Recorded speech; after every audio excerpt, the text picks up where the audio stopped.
I watched Madison collapse on the treadmill during her first professional photo shoot, her face turning an alarming shade of purple as the photographer yelled, "Cut!" The irony wasn't lost on me. She'd stolen my entire fitness journey, my workout plans, even my signature poses. But she'd forgotten the most important part: you can't fake the foundation. "Someone get her water," the photographer barked, genuine concern creasing his weathered face.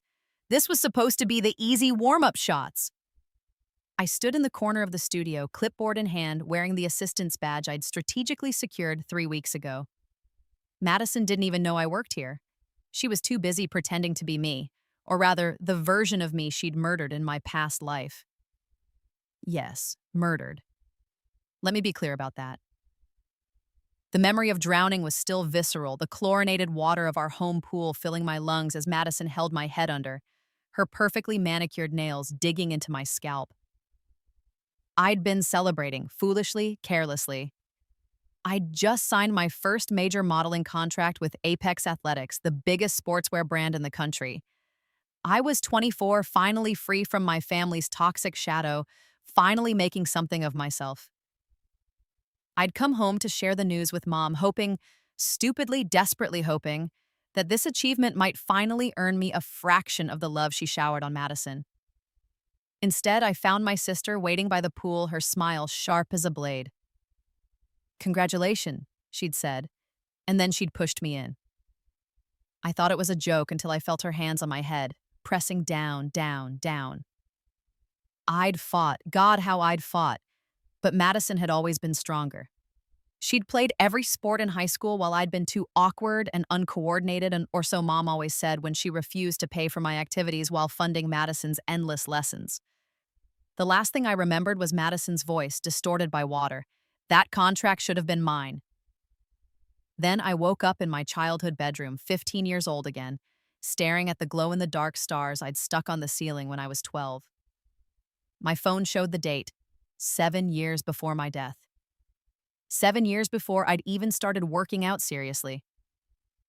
The knowledge hit me like a freight train. I was alive, I was young, and I knew exactly what was coming. Let me take you back to how it all started, both times. In my original life, I'd been the family disappointment from day one. Madison was born 18 months before me, and according to every family story, every photo album, every dinner-time reminiscence, her birth was a miracle. She'd been a beautiful baby, an easy toddler, a gifted child. I was the accident that came too soon after, the one who ruined Mom's body when it hadn't fully recovered, the one who cried too much and smiled too little. Dad left when I was 3. I barely remembered him, just the sound of slamming doors and Mom's bitter tears. But I remembered very clearly how she blamed me. "If it wasn't for you," she'd say, usually after a few glasses of wine, "I could have kept my figure. Your father wouldn't have looked at that secretary." Madison, golden-haired and athletic, became Mom's entire world. Every penny went to her soccer leagues, her tennis lessons, her cheerleading uniforms. I got the hand-me-downs that didn't fit, the clearance rack specials, the constant reminder that I was lucky to get anything at all.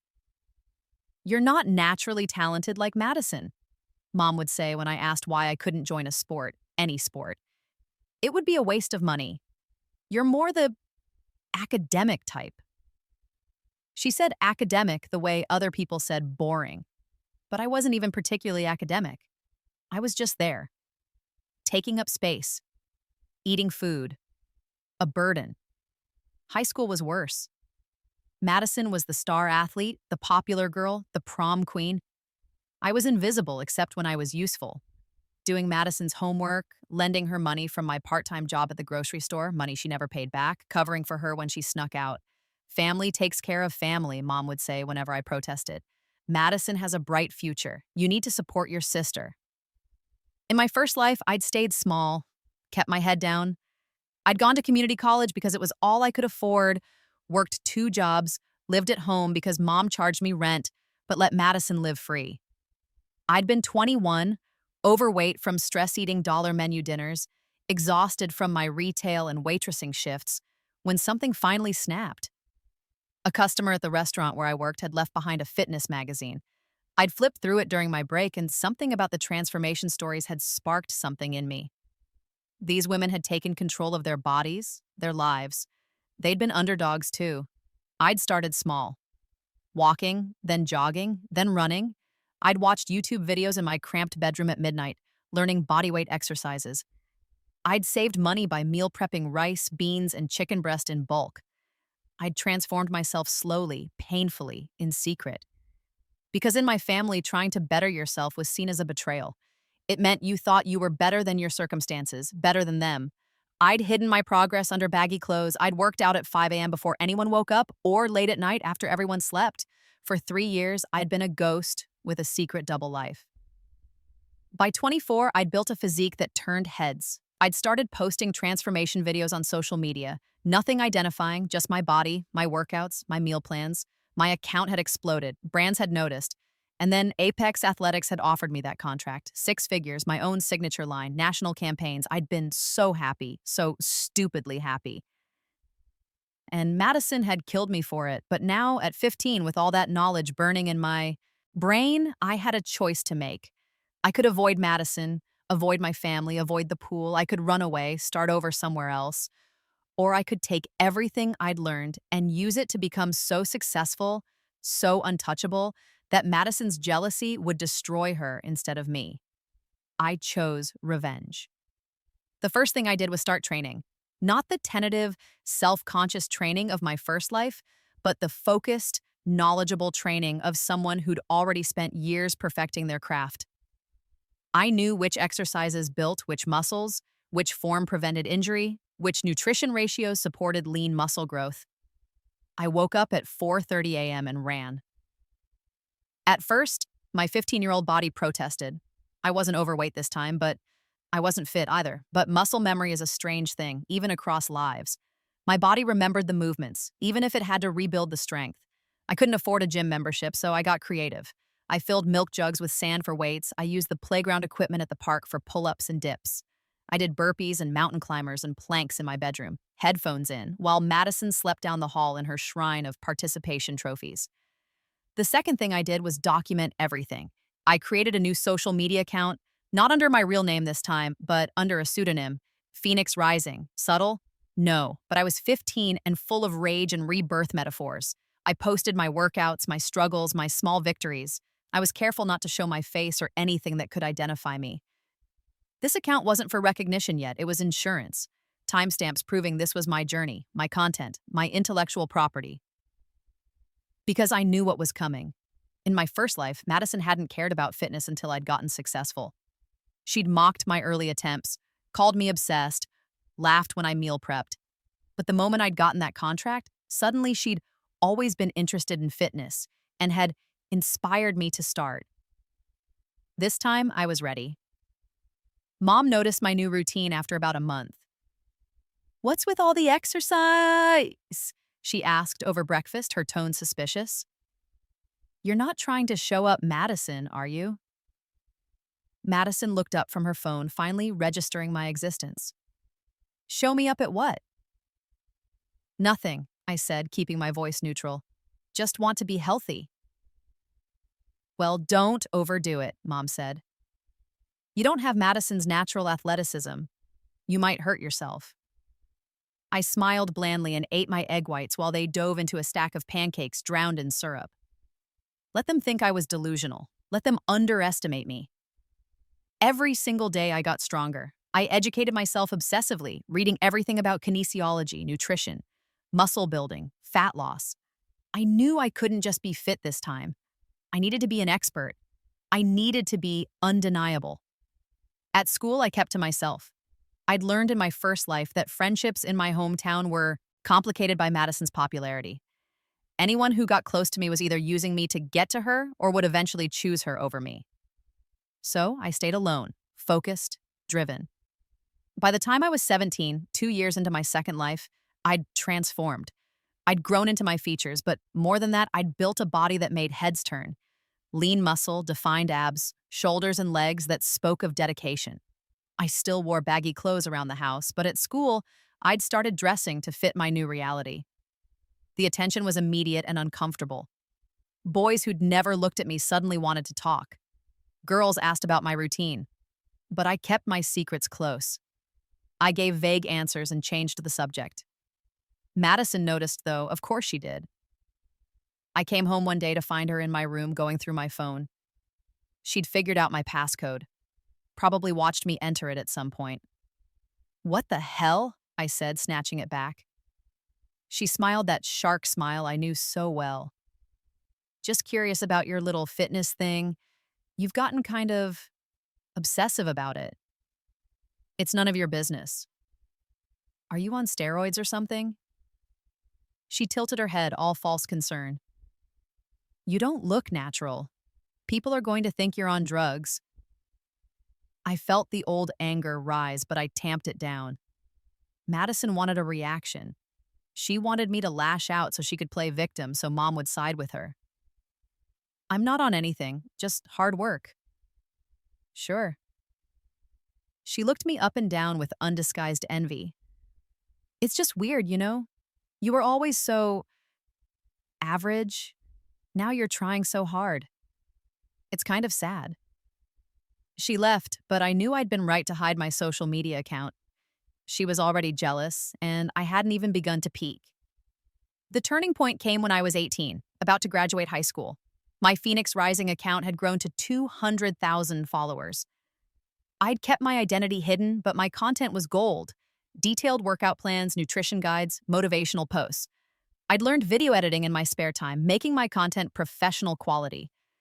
Brands had started reaching out. Small ones at first, then bigger names. They wanted to sponsor me, wanted to know who I was.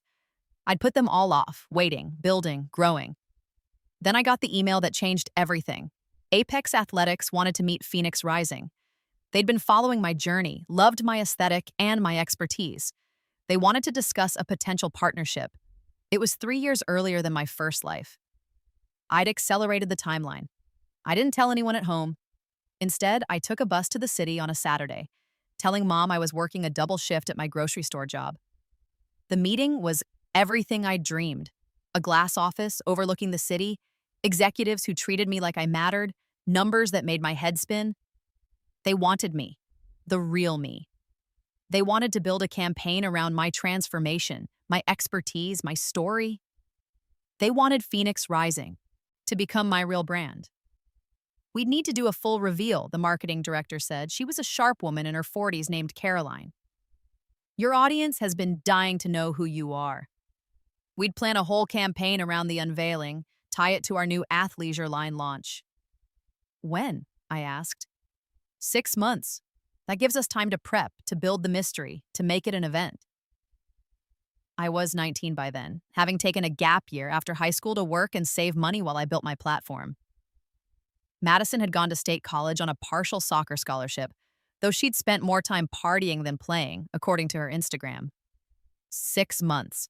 I could work with that. I signed the preliminary contract, including a generous advance that I immediately stashed in a new bank account Mom didn't know about. Then I went home and waited. The patience nearly killed me. I wanted to scream my success from the rooftops. I wanted to wave the contract in Mom's face, in Madison's face, show them I was worth something after all. But I waited because I knew Madison, and I knew that if I revealed too soon, she'd find some way to sabotage me. She'd done it before, in my first life, and in smaller ways in this one. When I'd gotten an A on a paper she'd gotten a B on, she'd spilled coffee on my laptop accidentally. When a boy had asked me to prom, she'd spread rumors that I was a lesbian. Not that there's anything wrong with that, but in our small-minded town, it had mattered to him. She couldn't stand me succeeding. So I became the perfect invisible daughter again. I took extra shifts at work. I did my workouts in private. I let Madison believe she was still the golden child while I built an empire in the shadows. The trap was set 3 months before my big reveal. Madison had come home for summer break, full of stories about college life that were clearly exaggerated. Mom hung on every word. I washed dishes in the background, silent and unremarkable. "I've been thinking," Madison announced one night at dinner. "I should get into fitness influencing. It's so easy, and I'm already in great shape from soccer." My hand tightened on my fork, but I kept my face neutral. Mom lit up. "That's a wonderful idea. You'd be so good at that. You're so photogenic." "I know, right?" Madison pulled up Instagram on her phone. Look at these girls making bank just posting workout videos. I could totally do that. You should, I said quietly.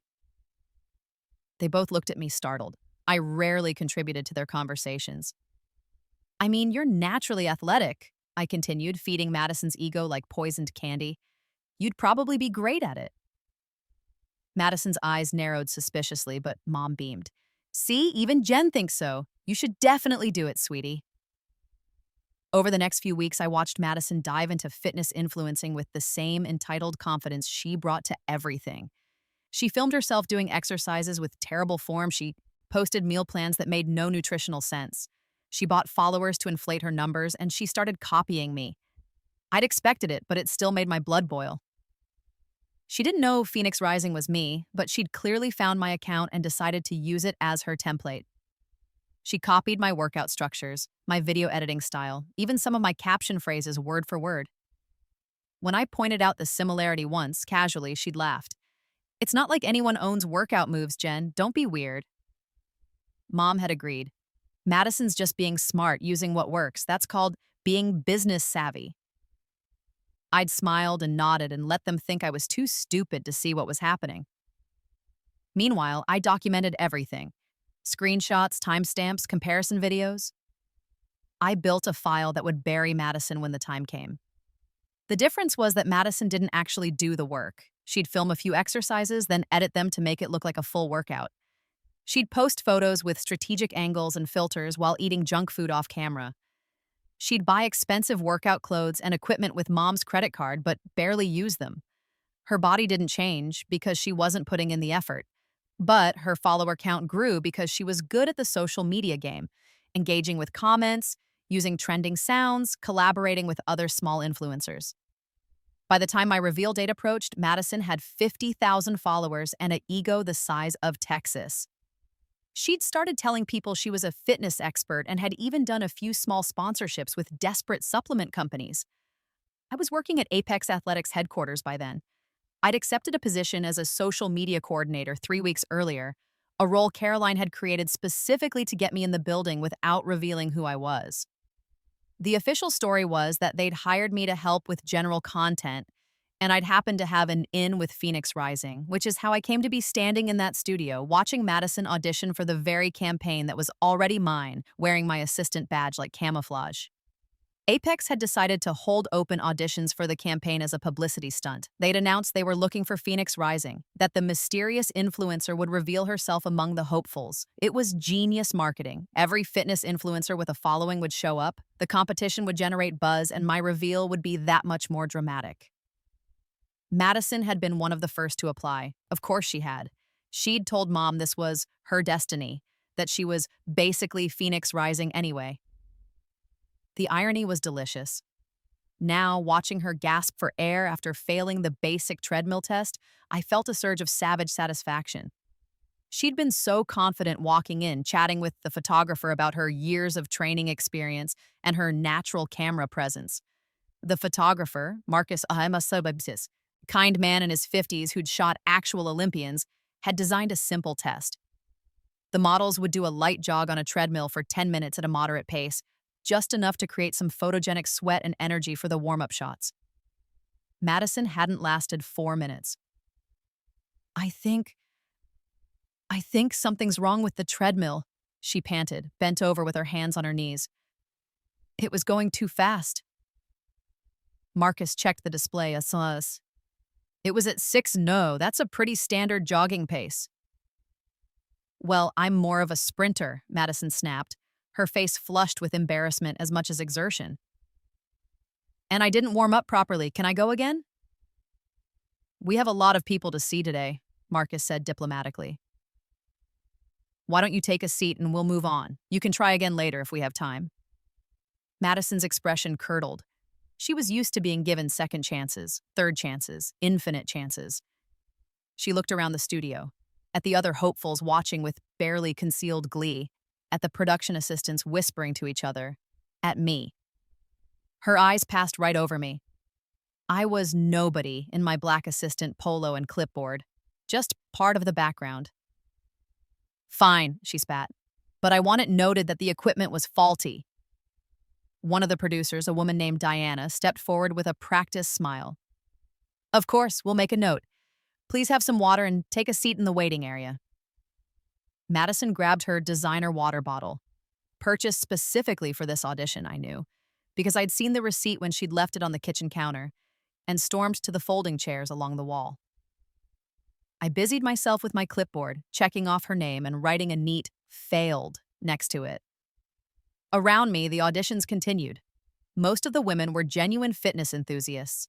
They had the bodies to prove it, could handle the basic exercises Marcus requested, demonstrated real knowledge when he asked about their training. Some were nervous, some overconfident, but they were all trying. I watched them with a mix of emotions. In another life, these could have been my colleagues, my friends, my competitors in a fair fight. Instead, they were unknowing participants in my revenge plot. All right, everyone. Caroline appeared at the studio entrance, her heels clicking authoritatively across the concrete floor. Thank you all so much for coming out today. You've all been wonderful. We're going to take a 30-minute break, and then we'll move into the final round of testing. Excited murmurs rippled through the crowd. Madison perked up from her chair, apparently recovered from her humiliation enough to be interested again. Caroline smiled, and I recognized the showmanship in it. She'd been planning this moment for months. For the final round, we're going to do something special. We're going to have you all work out alongside Phoenix Rising herself. The studio erupted. Everyone started talking at once, pulling out their phones, looking around as if the famous, mysterious influencer might materialize from thin air. She's here? Someone asked. Where is she? Is she one of us? Caroline held up her hands for silence. Phoenix Rising has been with us this whole time, watching, evaluating, learning. In 30 minutes, she's going to reveal herself and lead you all through one of her signature workouts, the way you keep up, the way you perform, the way you present yourself during that workout. That's what will determine who we choose for the campaign. The energy in the room shifted to barely contained chaos. Everyone started stretching, hydrating, psyching themselves up. Madison was on her feet, looking around frantically as if she could identify Phoenix Rising through sheer force of will. I kept my head down and walked toward the equipment storage room where I'd stashed my outfit for the reveal. Caroline caught my eye and winked. This was it. In the storage room, I changed quickly. Gone was the shapeless assistant polo. In its place, custom Apex athletics gear in their signature crimson and black, high-waisted leggings that showed every line of muscle I'd built, a sports bra that looked like armor, sneakers that cost more than Madison's entire outfit. I pulled my hair out of its messy bun and let it fall in the sleek ponytail I'd become known for in my videos. Applied the specific shade of lipstick I wore in my thumbnails, became Phoenix Rising in every visible way. My hands shook slightly as I checked myself in the mirror. This was more than a business deal. This was the death of Jennifer Chen, the overlooked daughter, the murdered girl. This was the birth of something new. Someone knocked on the door. 5 minutes, Caroline called. Ready? I called back. Those 5 minutes felt like hours. I could hear the crowd outside getting antsy. I could hear Madison's voice above the others. I bet she's some Instagram fake. Probably edited all her videos, probably can't even do half the stuff she posts. I smiled at my reflection. Oh, Madison, you have no idea. Finally, Caroline's voice boomed through the studio. Ladies and gentlemen, the moment you've been waiting for. The woman who's inspired millions, who's built an empire on authenticity and hard work, who's about to become the face of Apex Athletics' biggest campaign ever. Please welcome Phoenix Rising. The music dropped, my signature workout mix, the one I used in all my videos, and I walked out of that storage room like I was walking into my own resurrection. The reaction was instantaneous. Phones came up, people screamed, and then, as recognition hit, as they realized who I'd been this whole time, the quality of the noise changed. Oh my God, it's really her! She's been here the whole time? She's the assistant? I walked to the center of the studio where Marcus had set up an open workout space. I didn't look at Madison yet. I wasn't ready for that moment. Hi, everyone, I said, and my voice echoed through the suddenly quiet space. For those who don't know me outside of social media, my real name is Jennifer Chen. I'm 19 years old and I've been building Phoenix Rising for the past 4 years. Everything you've seen on my channel, every workout, every transformation, every piece of advice, I've lived it, I've earned it, and now I'm here to see who among you has what it takes to represent the brand I'm building with Apex. I let that sink in. I was 19 and I was running this audition. I was the standard they'd all be measured against. Finally, I let myself look at Madison. She was frozen in her chair, her face cycling through emotions so fast I could barely track them. Shock, confusion, disbelief, recognition. And then, finally, rage. Our eyes met across the studio, and in that moment, she knew. She knew that I knew. She knew that everything she'd taken from me, or tried to take, had been part of a larger plan. Now, I said, turning back to the group with a smile. Let's work out. The workout I led was one of my classics, a high-intensity interval training session that combined cardio bursts with strength movements. It was hard but doable for anyone with real training. It was designed to look impressive on camera while genuinely challenging the participants. I demonstrated each movement with perfect form, explaining the mechanics, offering modifications for different skill levels. The production crew filmed everything, and I could see the raw footage playing on the monitors along the wall. I looked good, better than good. I looked like an athlete, an expert, a professional. This was my territory, and everyone in the room could feel it. Most of the women kept up admirably. Some struggled but pushed through with good spirits. A few were clearly outmatched but refused to give up, which I respected. And then there was Madison. She tried. I'll give her that. She started strong, mimicking my movements with the same confidence she'd shown walking into the audition. But form doesn't lie. Her squats were shallow, her planks sagged, her burpees were barely controlled falls. By the third interval, she was falling behind. By the fifth, she was bent over, gasping. By the seventh, she'd stopped entirely. "You okay?" I asked, jogging over to her with a smile that didn't reach my eyes. "Need some water?" "I'm fine," she hissed. "Just pacing myself." "Of course." I handed her a water bottle anyway. "It's tough, I know. I've been doing this for years. It takes time to build that kind of endurance." The condescension in my tone was subtle enough to be deniable, but clear enough that Madison heard it. Her hand tightened on the water bottle. "How long did you say you've been training?" I asked innocently. "I think I saw on your Instagram that you've been into fitness for a while." "Years," she said through gritted teeth. "Since high school." "Interesting. You must have a different training philosophy than mine. Maybe more focused on aesthetics than performance?" I tilted my head, all false curiosity. Around us, other participants were still working, but I could see several had slowed to watch our interaction. They sensed blood in the water. "I've been an athlete my whole life," Madison snapped. "Soccer, remember?" "Of course, that's so impressive. I was never athletic as a kid. Had to teach myself everything from scratch." I smiled wider. It's amazing what you can accomplish when you really dedicate yourself to something, you know? When you put in the hours, do the research, actually do the work instead of just talking about it. Madison's face went red. "What's that supposed to mean?" "Nothing," I said brightly. "Just that hard work pays off. Anyway, we're moving to the next interval. Feel free to jump back in whenever you're ready." I jogged back to the center, leaving Madison fuming on the sidelines. The rest of the workout, she sat in her chair, phone out, probably texting Mom about what a bitch I was being. When we finally finished, I was barely winded. I'd done this workout hundreds of times. It was mine, after all. The other participants were sprawled on the floor, exhausted but exhilarated. A few gave me high fives as I walked past. Caroline stepped forward again. "Thank you all so much. That was exactly what we needed to see. We'll be making our final decisions over the next week and reaching out to those selected for the campaign. Jennifer, can you stay for a debrief?" I nodded and the crowd began to disperse. Most of the women came up to me first, asking for photos or autographs, or just to say they'd been following me for years. I obliged everyone, the gracious professional. Madison stayed in her chair until almost everyone had left. Then she approached me with her gym bag over her shoulder and murder in her eyes. "We need to talk," she said. "Sure, what's up?" She looked around to make sure we were alone.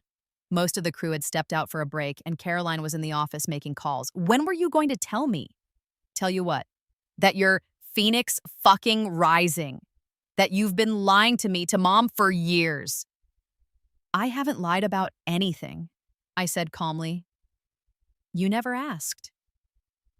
"Don't play dumb, Jen. You've been hiding this, sneaking around, making yourself into this." She gestured at me, at the studio, at every thing. "Why?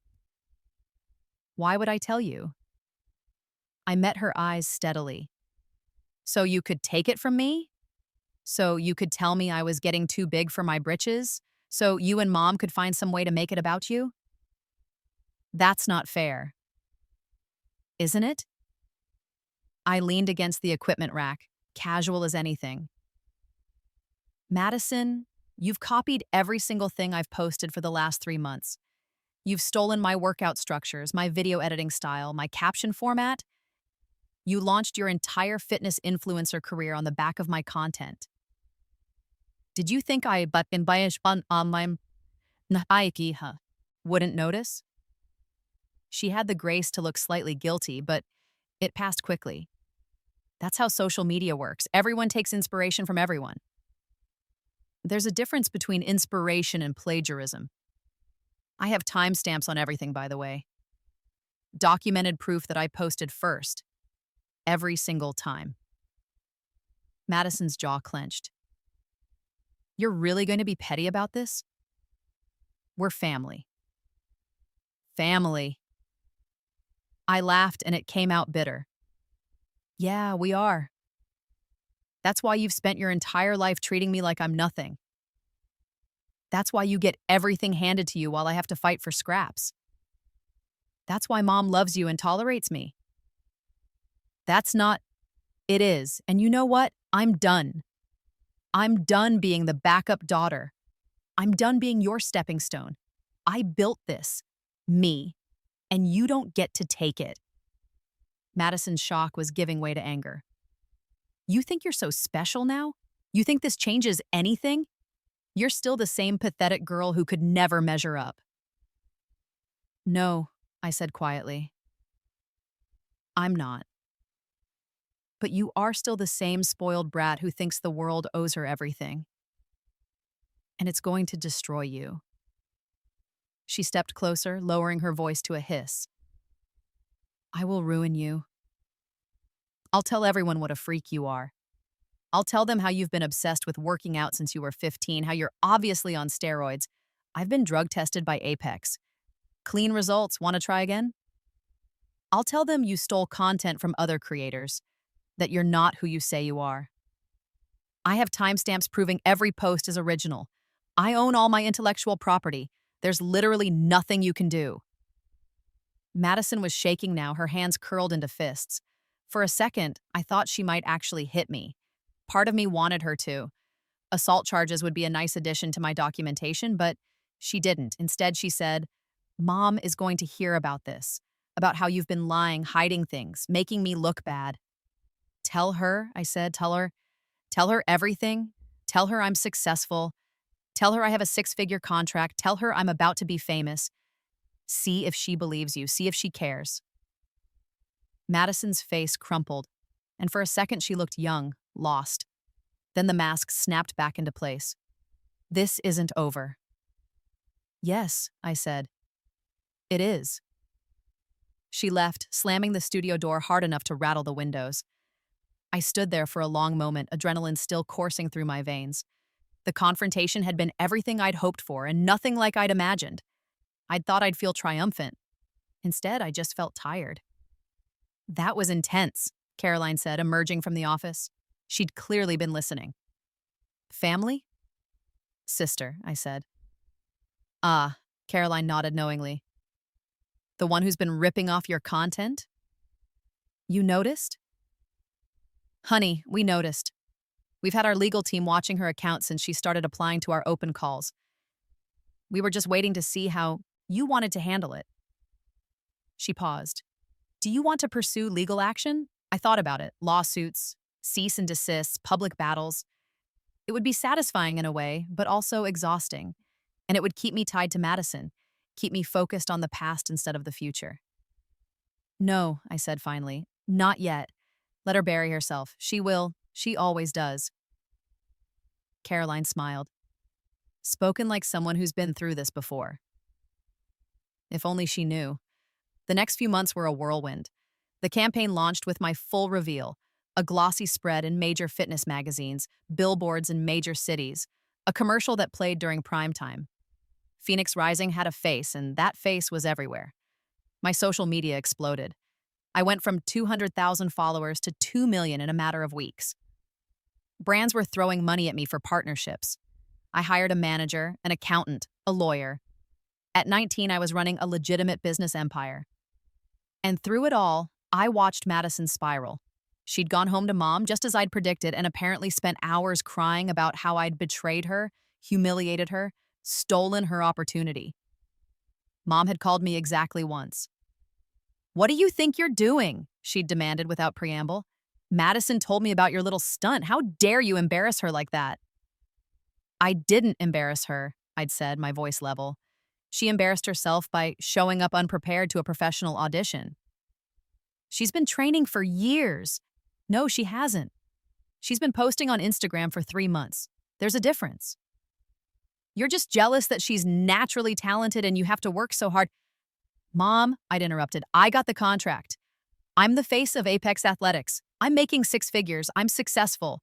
Can you, for once in your life, be happy for me?" There was a long silence. Then, "This doesn't change anything. You're still my daughter, and you still owe your sister respect. Family comes first." "You're right," I'd said. It doesn't change anything. Goodbye, Mom." I'd hung up and blocked her number, then Madison's, then every relative who'd ever looked through me like I was glass. I was done with that family. I was done with that life. But Madison wasn't done with me. She'd doubled down on her fitness influencer persona, apparently deciding that the best response to being outclassed was to just pretend it hadn't happened. She posted more frequently, bought more followers, started making increasingly wild claims about her expertise. The fitness community noticed. They always do. It started with small call-outs, other influencers pointing out that her form was dangerous, that her advice was wrong, that she was promoting unhealthy practices. Then it escalated. Someone did a side-by-side comparison of her videos and mine, showing the timestamps, proving she'd been copying me. The video went viral. Suddenly, Madison wasn't just a mediocre influencer. She was a plagiarist, a fraud. Her follower count started dropping. Brands dropped her sponsorships. Comments on her posts turned vicious. She tried to fight back. She posted a tearful video claiming she'd been inspired by her sister, me, but had never copied me, that we just had similar styles because we were family. She painted herself as a victim of cancel culture, of jealous haters. It didn't work. The evidence was too clear. And the fitness community has no patience for people who steal content and spread misinformation. I watched it all from a distance, neither helping nor hindering. I didn't need to. Madison was destroying herself just fine without my intervention. The final blow came 6 months after my reveal. Madison, desperate to prove she was a legitimate fitness expert, signed up for a local bodybuilding competition. She posted about it constantly, claiming she was going to show everyone that she was the real deal. I didn't plan to go. I was busy with my career, my life. I'd moved to the city, gotten my own apartment, was traveling for photo shoots and appearances. Madison was a footnote in my past, but Caroline convinced me. "It'll be good closure," she said.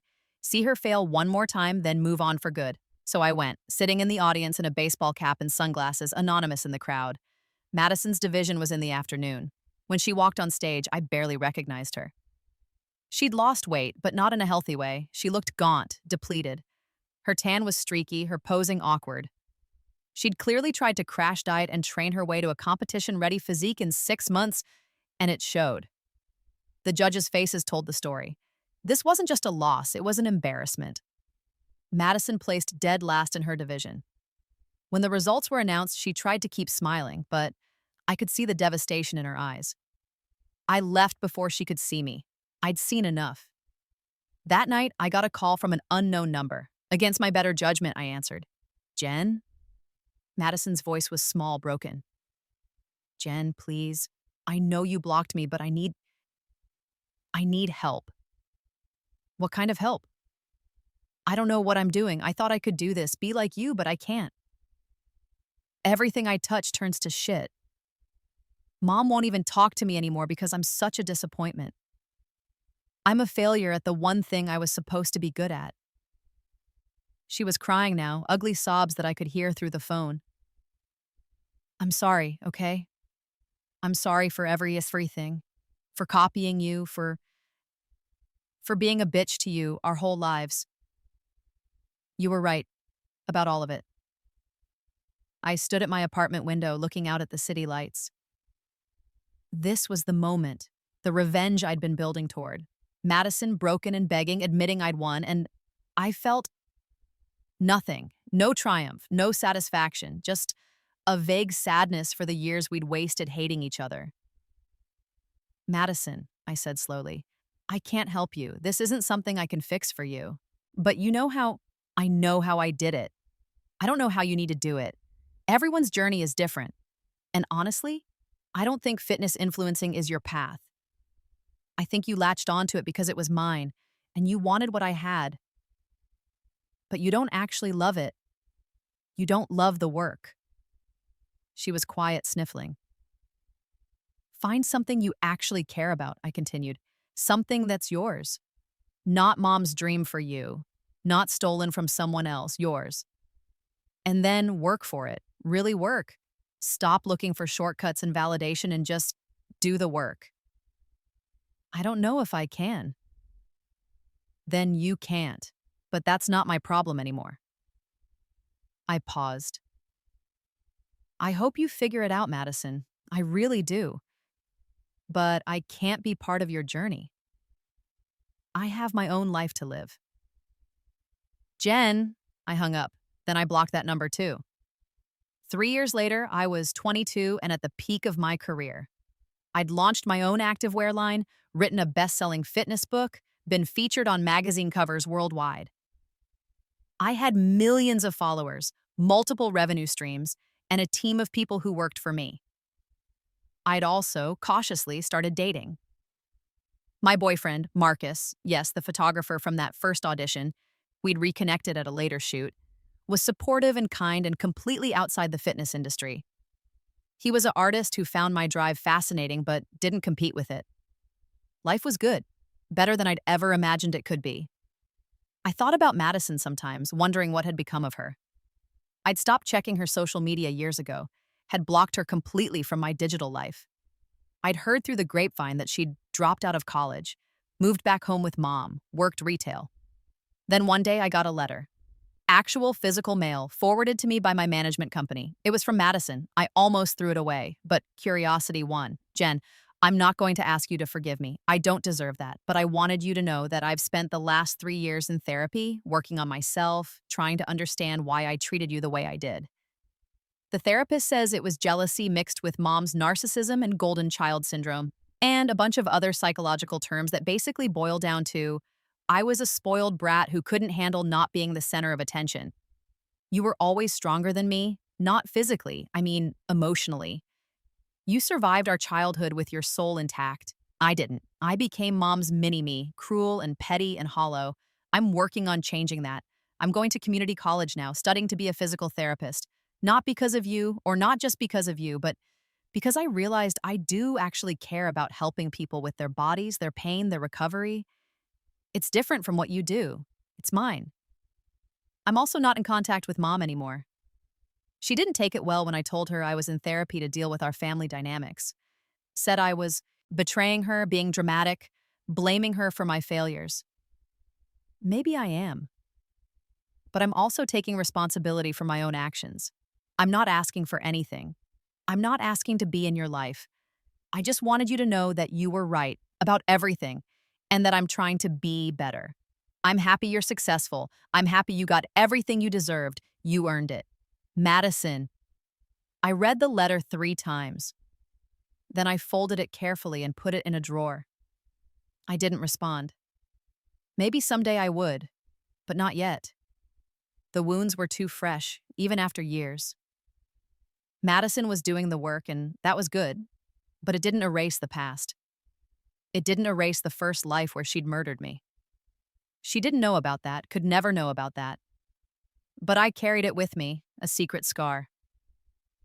Still, there was something like peace in knowing she was trying. That maybe in some parallel universe we could have been sisters who supported each other instead of tore each other down. But not in this life. This life was mine. The epilogue came on my 25th birthday. Apex Athletics threw me a party at a rooftop venue overlooking the city. Everyone who mattered in the fitness industry was there. Athletes, influencers, executives, trainers. It was a celebration not just of my birthday, but of everything I'd built. Caroline gave a speech about how I'd revolutionized the brand, brought in a younger demographic, increased sales by 300%. Marcus gave a toast that made me cry happy tears. My team presented me with a custom piece of art, a phoenix rising from flames, made from pieces of all my magazine covers. I looked around at the party, at the life I'd created, and felt genuinely happy. Not the manic happiness of revenge, but the deep contentment of knowing I'd fought for something real and won. My phone buzzed. A message from an unknown number. "Happy birthday. I'm proud of you." I stared at it for a long moment. Then I typed back, "Thank you. Keep working on yourself. You'll get there." It wasn't forgiveness. It wasn't reconciliation. But it was acknowledgement. It was the door being left open, not wide, just a crack. Maybe someday we'd walk through it. Maybe not, but tonight, on this rooftop, surrounded by people who valued me, celebrating a life I'd built from scratch twice over, I was content. I'd been reborn into a second chance, and I'd used it to become everything I was meant to be. I'd faced my demons, both internal and external, and won. I was Phoenix rising, and I had finally, truly risen. Marcus came over, wrapping an arm around my waist. "You okay? You look contemplative." "Just thinking about how far I've come." "You've come incredibly far," he said, kissing my temple. "And you're going to go even further." I smiled, leaning into him. "Yeah, I am." In the distance, the city sparkled like a promise. My city now, my life, my victory. Madison had copied my workout routine, but she could never copy the fire that had forged me. The years of pain, the literal death and rebirth, the single-minded determination to never be a victim again, that was mine alone. And in the end, that made all the difference. I raised my glass to the skyline, to the past I'd conquered, to the future I'd claimed, to every girl who'd ever been told she wasn't good enough, wasn't pretty enough, wasn't strong enough. We are enough. We always were. We just needed to believe it, work for it, fight for it, and never, ever let anyone take it away.